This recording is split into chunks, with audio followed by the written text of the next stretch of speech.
Troubled Barakah Offshore Petroleum is demanding 1.02 billion ringgit from Petronas on the basis of loss of future profits and reputation, among others. According to a BOS filing, Barakah's wholly owned subsidiary PBJV Group issued a notice of demand and dispute dated August 5th to both Petronas and Petronas Carigali. On July 8th, Petronas issued a 3-year suspension notice on PBJV's license due to adverse reports of PBJV's performance under a contract referred to as Provision for Underwater Services for Petronas Carigali.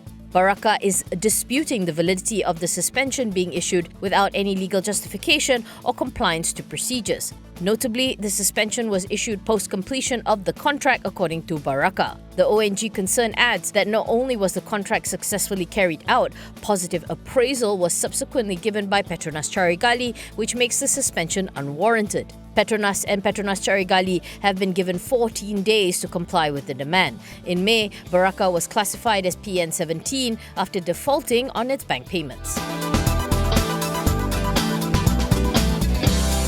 Ex-PM Datuk Seri Najib Razak had been referred to as Optimus Prime by fugitive Low-Tech Joe, the High Court was told today. This was revealed during the re-examination of AmBank Relationship Liaison Manager Joanna Yu. Prosecutor Datuk V. Sitambaran referred to the BlackBerry Messenger chats between Yu and Joe Low, where he had used the term OP to refer to an individual. Joe Low and Yu have also referred to Najib using other terms including PM, Boss and MNR. Optimus Prime is the ultimate leader of the Autobots, the main protagonist of animated series Transformers. It was also confirmed today that a total of 606.51 million ringgit went through Najib's 3 AmBank accounts in 2013 to 2015. Of that amount, some 212.37 million ringgit came from funds originating from sources linked to Joe Low.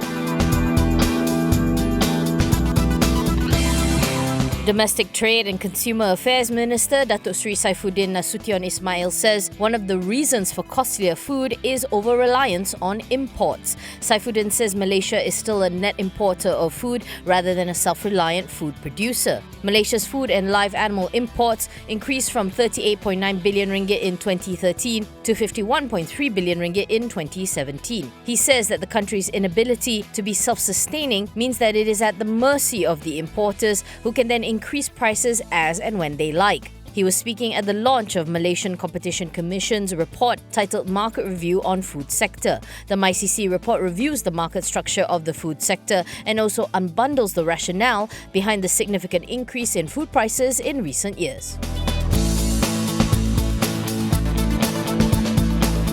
JTI International says the size of the illegal vaping market in Malaysia is estimated to be some 2 billion ringgit. MD Cormac O'Rourke explains that 70% of all products consumed in Malaysia are now classified as illegal. He adds that the government could potentially lose as much as 6 billion ringgit in taxes from contraband cigarettes and vaping products due to poor enforcement against smugglers. Vaping is technically illegal in Malaysia. All nicotine products fall under the purview of the Poisons Act 1952, and no license has been issued by the Ministry of Health for vaping products. In July, the MOH said it would draw up a new act, the Tobacco Act, to supervise the usage of tobacco, vape, e-cigarettes and shisha.